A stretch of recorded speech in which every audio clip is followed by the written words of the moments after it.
Hi, everybody. Yeah, that's me. I will talk about accessible JavaScript patterns. So when you really need to use JavaScript, how to make it in a way that won't suck for your users, basically. And this works. Great. So I'm Garance, but I know that it's really hard to pronounce. I'm sorry. That's a French name. So call me Flore if you can't pronounce Garance. That's great as well. You can find me on Twitter at Garance Vallat. I will tweet a bunch of links and the code that I will present today. And I work here in Barcelona at Marfil, where we do mobile web. And finally, I really love web accessibility. I try to really care about our users, so that's why I'm going to talk about it today. So what to expect from this talk today? First, I'm going to tell you a bit about the place of web accessibility in our web development and our users, how they are all very different. Then I'll show you how to create a great navigation menu. Finally, talking about pop-ups, modal, dialogue, however you want to call them, but how to deal with dialogues in your web pages. And finally, I'll try to give you some resources so that you can go and experiment yourself in your own projects. So first, let's talk about me in my daily job, and I'm sure it's the same for you because you're at JScamp. We use JavaScript a lot. I have JavaScript to improve user experience, some to improve my own developer experience, some to measure the interactions, see if something is efficient. And another thing about my job, and I'm sure it's also the same for you, is that there's basically nothing between my own local environment and production. In like 5 minutes, 3 clicks, my code, if someone approves it, bam, it's online, it's to real users. So that's kind of dangerous, right? It means you have to think before you code. You have to think about keeping the website looking good, to keep the monetization working, to keep the loading speeds perfect. You have to think about all the existing user interactions and make sure that you don't break anything. So that's great, except I don't know about you, but the app I work on, that's what the interactions look like. There are billions of them. Maybe you can swipe, you can tap, you can double tap. You can do so many things. It's practically impossible to know about everything that exists and to test everything. And it's really important to test everything, though, because this is who our users are. They're all completely different, and we can't think about all of them. But I'm sorry, we have to try. So now, if you're already like the accessibility guru of your company, I probably won't teach you much, but otherwise, please bear with me. First of all, blind persons go on the web. They do, and if we do a job well, they will have a perfect experience just like us. They will use a screen reader, so it's different, but it should work. And maybe they're not completely blind, but they just have a really bad eyesight, and they're going to zoom in to the maximum. But that shouldn't stop them from having a perfect experience on your website, even if it's different. Then deaf persons also go on the web. And if we do a job well, just like today we have the luck to have captions, they should be able to enjoy all the same YouTube videos, all the same news, everything.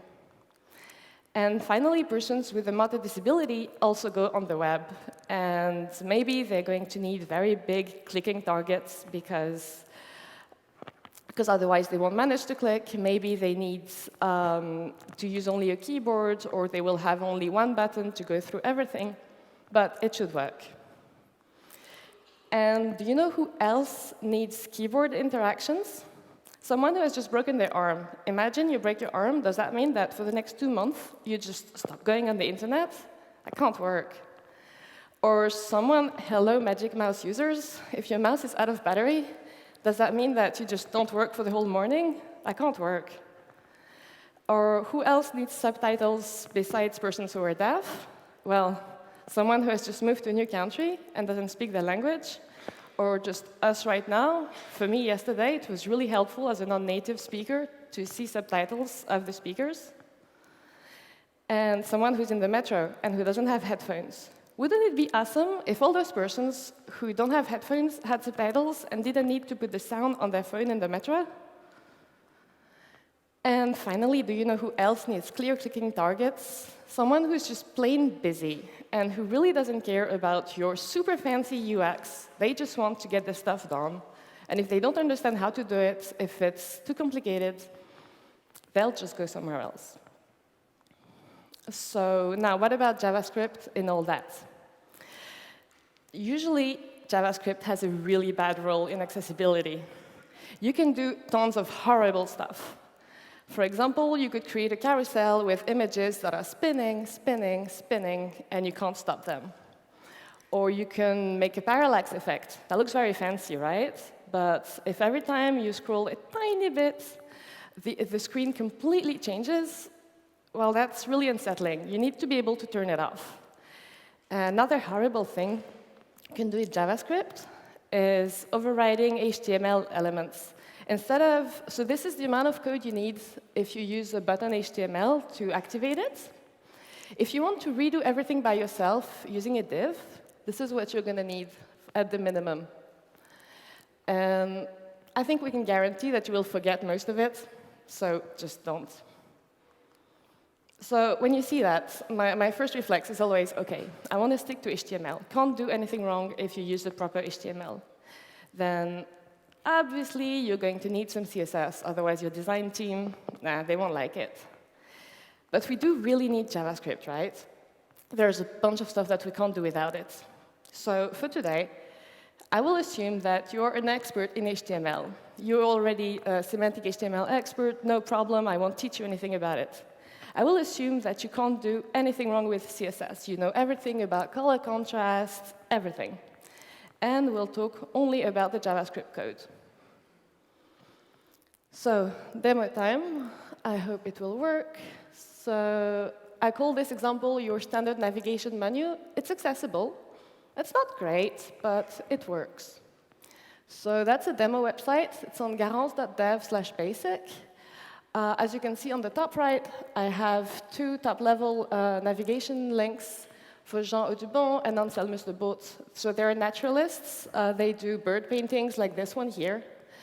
And let's see, focus on the bottom left. There will be the keys that I use on the keyboard. There, so I start on the top of the page. I press Tab. I enter in the menu. So as you can see, I see the whole list, and I can tab through each individual link. It's slow to go through everything, but it works. And when I reach the end, I tab again. I get to the board, and again, I can tab through each individual link. It's really slow, but it works. And then I tab again, and finally, I reach the main content. And I can tab back, get back into my component, and do the same thing all over again. So that works great, right? With a keyboard user, no problem, it works. I will now show you the structure of it, because the accessible version has exactly the same structure. So I have a menu bar. This is my top-level element. It contains all those top-level links. Then I have a menu bar item. So this is each individual link that are top-level. Then let's skip one, and I have a pop-up menu. So this is the hidden menu that arrives when I tab in. And it's the list of all those individual links. And finally, I have my menu items, which are each individual nested link. And my example only has those levels, but the pop-up menu and menu items, I could just keep on going nesting them without adding new classes. So the way this version works is just having those 4 event listeners, mouse over, mouse out, focus, and blur. And they will basically do the same thing. Whenever the user, either with the mouse or with the keyboard, enters focus, we open the pop-up menu. And that's it. And when we get out, we close it. It's very simple. But now, how to go from this version, which is, yeah, it's nice, right? It works, to something that is actually worth visiting and that you really want to see. So let's see this second example. It's the same page, this time directly on garance.dev. And again, pay attention on the bottom left to see the keys that I press. So to enter, I will tab in as well. But now, if I tab again, I get into the main content directly. So I don't have to go through each individual link if I don't want to. And now I can use the down arrow key to go inside my pop-up menu. And I can just use the down arrow key, up arrow key to go through everything. And I can also navigate using letters. Like, for example, if I select the M, I get on the meadowlark, or the C, cara cara eagle. So it's really easy if I know where I want to go. And then I can jump to the second menu with the right arrow key. And again, it works exactly the same way. Arrow keys, letters, anything I want. And I get out of this menu by pressing the escape key. So how does this work? How can you reproduce it? Yeah, I call this taking advantage of the keyboard. It's basically stop thinking that you only have a tab key and think about all the other keys that exist on your keyboard and take advantage of them. So like I said, the structure is exactly the same. Well, I renamed it with accessible, but same thing. We start off with the exact same for event listeners, because anyway, for mouse users, nothing will change. But now, in the handle focus events, I won't do anything. I'm setting my flag to deal with my styles or whatever, but that's it. And I'm adding a new event listener on key down to listen to all the keys that are pressed and react in function of them. Now, how do I handle the key down? It's basically a giant switch. And depending on the case that happens, I will stop the propagation of the event or not. So if it's a key that I'm interested in, I won't let it bubble up to the whole browser. Otherwise, I will be, OK, I'm hands off, and I let it go. So now let's go through each case one by one. First, this one, just to get it out of the way, if you press the Enter key, we will simulate a click event and just navigate, well, let the browser navigate. I'm basically letting the browser do as much work as possible so that I don't have to deal with how to change the address in the address bar, nothing. Just simulate a link click. And then we have 4 different ways of opening a pop-up menu. So first, if you press the space key or the down arrow key like I showed you, and well, we just opened the menu and set focus to the first item. You saw that, nothing special. Another way is using the home key or the page up key. This one is interesting because, so I'm a laptop user. I don't even have a big computer at home. So those keys, I don't have them. I never see them ever. But that doesn't mean I can't take advantage of them. Because if you make a desktop app, you're going to have a bunch of users who have those keys and who are used to use them. So help them. And now another way to open the pop-up menu will be with the key up. And this way, opening it, focusing on the last item first. So this is just reproducing user affordance, right? When you go through a list, if you are at the beginning and you press up, you come back to the beginning. We're just doing the same thing in our app. And again, with the end keys and the page down key. Same thing, go directly to the end. Now, other things we can do that I showed you, navigating between the top-level links with the right arrow key and the left arrow key. And I also showed you that if you press the tab key, we just close the menu, and we let the event bubble up so that we just go to wherever this tab key press is supposed to bring us. Again, I'm letting the browser decide as much as I can. And finally, if you press the escape key, same thing happens. We close the menu and hands off whatever the browser is supposed to do in that case. And now for the default, I showed you this as well. We check if it's a printable character, so if it's a letter, if it's a number, and if it is, we try to get to the menu element that starts with this letter. And if it's not, I don't do anything. I let the user deal with his own shortcuts, his own everything. So, like I said, a giant switch. This is what it looks like as a whole. You will have all the code on GitHub, so don't worry. Yeah, here you have the demo code on garance.dev, and then all the demo code on my GitHub. I will also put it on Twitter later. So now, second example, how to make an accessible dialogue dialog interaction.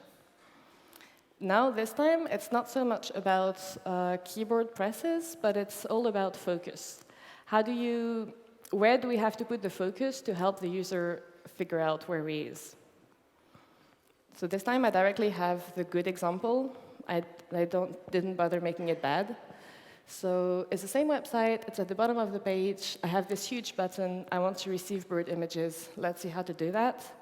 Again, check on the bottom left of the screen for the keys that I press. So I start right before with my keyboard focus.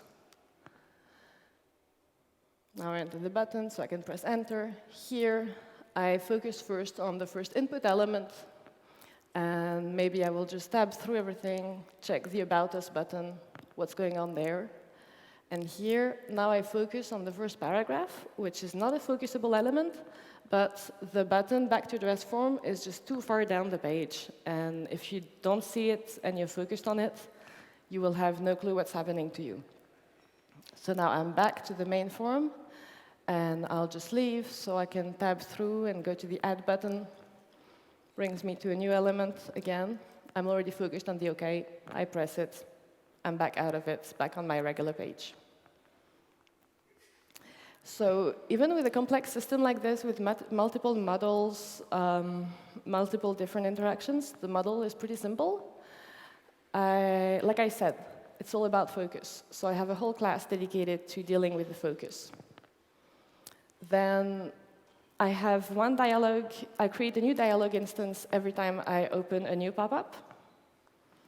And finally, I have a controller accessible model that has all my event listeners and that passes the focus around.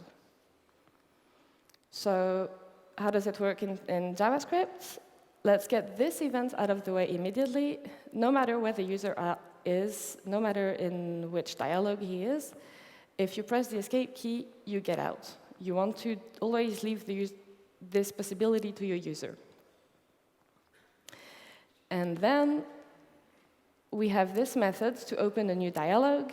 And whenever we open a new dialog, well, we give the ID to know which element we want. And we give those two extra things, focus after closed and focus first, to have our controller know what should be focused when we leave the dialog, keep that in memory, and as well, what should be focused at the time of opening the dialog. So for each of the buttons I showed, this is what it looks like. By the way, again, I'm using a click event because I'm using HTML5 buttons, so I don't have to deal with the keyboard. The browser just deals with the keyboard event itself. So when I open the main button, the first one, I just say the ID is my main dialog, and when we close this, I want to get focus back on this button that you see. And since my dialog has input in it, I don't say anything that should be focused first. The default is perfect. Now, the About Us button, I give my ID. Again, since I'm clicking on a button, when we leave this model, I want to get the focus back to this button. And I give this first paragraph as a focus. And finally, this final Add button, I give the ID, confirm dialog. I don't give any focus after closed, because when I close this, I will just fall back to the first one. I want to get the focus on I want to receive bird images. And I do say that when I open this new confirmation dialog, I want the focus on this last button. And another interesting method besides creating new dialogues is replacing them. As you can see, it works the same way. I have the new dialog, the new focus after closed, and the first focus, except I don't create a new instance. So when the user presses escape, he doesn't have to go through all the dialogues that he thought were closed, but in fact, not really. And last notes about things that are interesting to do that I won't show you code for because it's a bit messy. You can check them on GitHub. Remember to trap your focus. When the user tabs through the dialog, you don't want them to suddenly end up with the focus in some way completely unrelated in the background page. So remember to do that. And that's not strictly accessibility, but it's also important to remember to clean up your event listeners. So like every time we close a dialogue, we have to delete all the event listeners that were associated with it. Otherwise, you don't know what could happen, and weird stuff will be triggered, and yeah, let's avoid it. So that's it for code examples. Again, you can find everything both on garance.dev and then on my GitHub. It's the same project that has both examples. And I want to finish by encouraging you to try it out. Go and experiment. Try to listen to all the keyboard keys, see how they work. Try it. Try to find new ways to navigate through your pages. And to help you try it out and see if you're doing more good or more bad, you can use a lot of tools out there. For example, Lighthouse. It's a Chrome extension. It also has an API. It has everything. You can test your project with it, integrate it to your development pipeline, anything. I think it's more known for performance, but it does have the accessibility checks. Another example is Wave, which also has either an API or a Chrome extension. This one not only tells you if you have accessibility mistakes, but it also tells you, it also gives you tips and says, oh yes, good job, you did this right. So it makes you feel good about your code. And the last example is Pally, which is also really easy to integrate in the command line with your own project. So you can just plug it in, see how it works. It doesn't have to fail your build, but try it out. That's it. Thank you very much.